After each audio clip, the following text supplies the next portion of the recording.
Hello kids, smart learning चॅनलवरती तुम्हा सर्वांचं पुन्हा एकदा खूप खूप स्वागत. आजच्या व्हिडिओमध्ये आपण मराठी मुळाक्षरे पाहणार आहोत.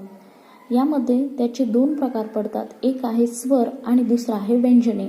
ते दोन्ही आपण या व्हिडिओमध्ये पाहणार आहोत. या स्वर आणि व्यंजनांचा उच्चार कसा करायचा हे आपण या व्हिडिओमध्ये पाहूया. चला तर मग व्हिडिओला सुरुवात करू. स्वर. स्वरची सुरुवात होते अ ने.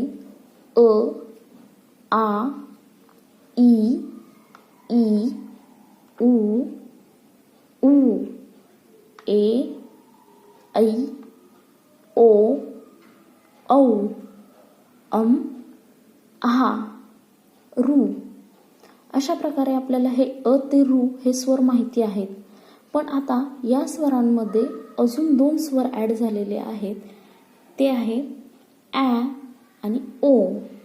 हे स्वर या स्वरांमध्ये का मिक्स झाले? तर आता आपण काही जे इंग्रजी शब्द आहेत ते मराठीमध्ये लिहितो, जसं की बॅट. तर त्यासाठी ॲ हा स्वर मिक्स झालेला आहे आणि त्याला काय आहे? अ आहे आणि अ ला अर्धा चंद्र आहे ॲ, आणि अ ला काना आ आणि त्याला अर्धा चंद्र ऑ. हे दोन स्वर या स्वरांमध्ये मिक्स झालेले आहेत. अशा प्रकारे ह्या स्वरांचा उच्चार करायचा आहे. तुम्ही याची प्रॅक्टिस पुन्हा पुन्हा केली तर ते तुमच्या लक्षात येईल आणि तुम्हाला हे उच्चारही करता येतील. तर आता आपण व्यंजने पाहूया. तर व्यंजने आहेत क ते ज्ञ. ती पाहूया.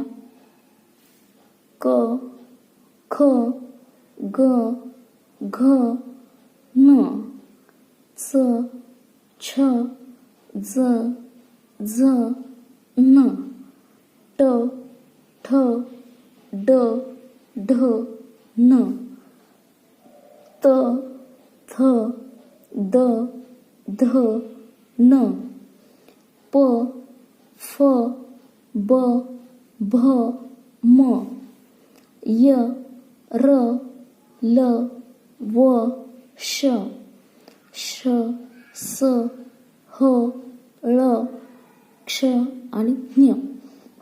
अशा प्रकारे आपण क ते ज्ञ या व्यंजनांचा उच्चार कसा करायचा हे पण या व्हिडिओमध्ये पाहिलेलं आहे. आय होप तुम्हाला हा व्हिडिओ आवडला असेल, हेल्पफुल वाटला असेल. तर प्लीज चॅनलला लाईक करा, शेअर करा आणि सबस्क्राईब करा. आणि